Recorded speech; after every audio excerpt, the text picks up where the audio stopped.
Chapter 10.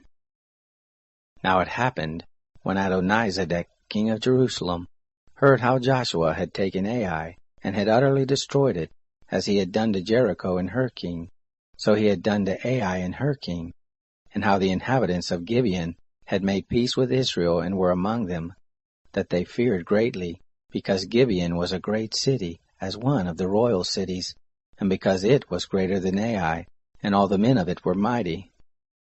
Therefore Adonizedek, king of Jerusalem, sent to Hoham, king of Hebron, and to Piram, king of Jarmuth, and to Japhia, king of Lachish, and to Deber, king of Eglon, saying, Come up to me and help me, and let us strike Gibeon, for it has made peace with Joshua and with the children of Israel. Therefore the 5 kings of the Amorites, the king of Jerusalem, the king of Hebron, the king of Jarmuth, the king of Lachish, the king of Eglon, gathered themselves together and went up, they and all their host, and encamped against Gibeon and made war against it. The men of Gibeon sent to Joshua to the camp to Gilgal, saying, Don't slack your hand from your servants. Come up to us quickly and save us, and help us, for all the kings of the Amorites that dwell in the hill country are gathered together against us. So Joshua went up from Gilgal, he and all the people of war with him, and all the mighty men of valor. The Lord said to Joshua, Don't fear them, for I have delivered them into your hands. Therefore shall not a man of them stand before you. Joshua therefore came on them suddenly, for he went up from Gilgal all the night. The Lord confused them before Israel, and he killed them with a great slaughter at Gibeon, and chased them by the way of the Asin of Beth-horon, and struck them to Asakah and to Makkedah.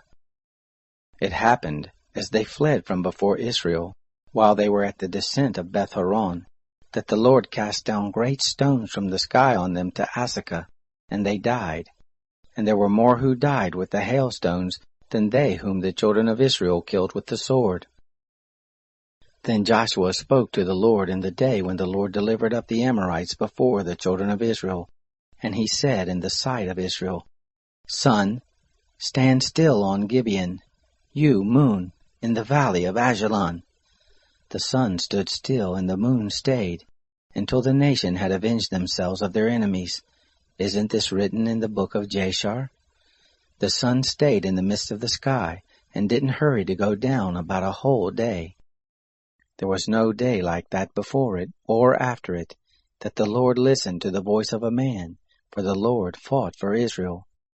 Joshua returned, and all Israel with him to the camp to Gilgal. These 5 kings fled, and hid themselves in the cave at Makkedah. It was told Joshua, saying, The 5 kings are found hidden in a cave at Makkedah.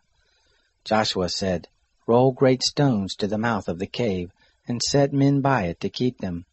But don't stay, pursue after your enemies, and strike the hindmost of them. Don't allow them to enter into their cities, for the Lord your God has delivered them into your hand. It happened, when Joshua and the children of Israel had made an end of killing them with a very great slaughter, until they were consumed, and the remnant which remained of them had entered into the fortified cities, that all the people returned to the camp to Joshua at Makkedah in peace. None moved his tongue against any of the children of Israel. Then Joshua said, Open the mouth of the cave, and bring forth those 5 kings to me out of the cave. They did so, and brought forth the 5 kings to him out of the cave, the king of Jerusalem, the king of Hebron, the king of Jarmuth, the king of Lachish, the king of Eglon. It happened, when they brought forth those kings to Joshua, that Joshua called for all the men of Israel, and said to the chiefs of the men of war who went with him, Come near, put your feet on the necks of these kings. They came near, and put their feet on the necks of them. Joshua said to them, Don't be afraid, nor be dismayed.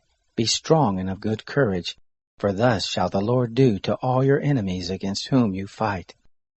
Afterward Joshua struck them, and put them to death, and hanged them on 5 trees, and they were hanging on the trees until the evening.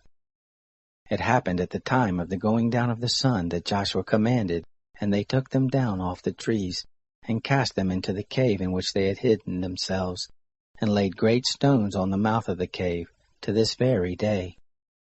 Joshua took Makkedah on that day, and struck it with the edge of the sword, and the king of it. He utterly destroyed them and all the souls who were therein.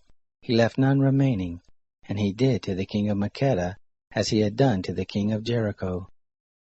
Joshua passed from Makkedah and all Israel with him to Libnah, and fought against Libnah, and the Lord delivered it also and the king of it into the hand of Israel. And he struck it with the edge of the sword, and all the souls who were therein. He left none remaining in it. And he did to the king of it as he had done to the king of Jericho. Joshua passed from Libnah and all Israel with him to Lachish, and encamped against it, and fought against it. And the Lord delivered Lachish into the hand of Israel.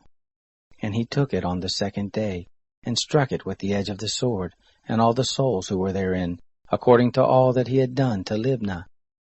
Then Horam king of Geser came up to help Lachish, and Joshua struck him and his people, until he had left him none remaining.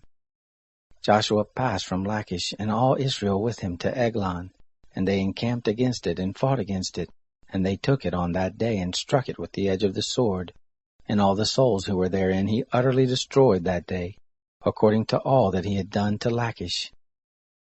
Joshua went up from Eglon, and all Israel with him to Hebron, and they fought against it, and they took it, and struck it with the edge of the sword, and the king of it, and all the cities of it, and all the souls who were therein.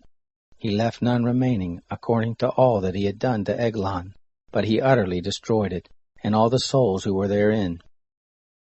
Joshua returned, and all Israel with him to Debir, and fought against it, and he took it, and the king of it, and all the cities of it, and they struck them with the edge of the sword, and utterly destroyed all the souls who were therein.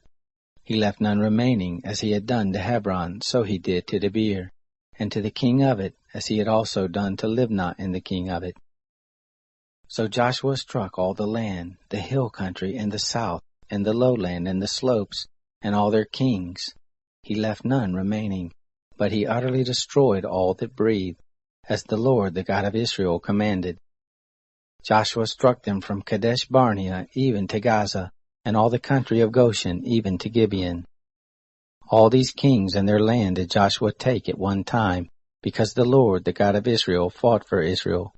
Joshua returned, and all Israel with him, to the camp to Gilgal.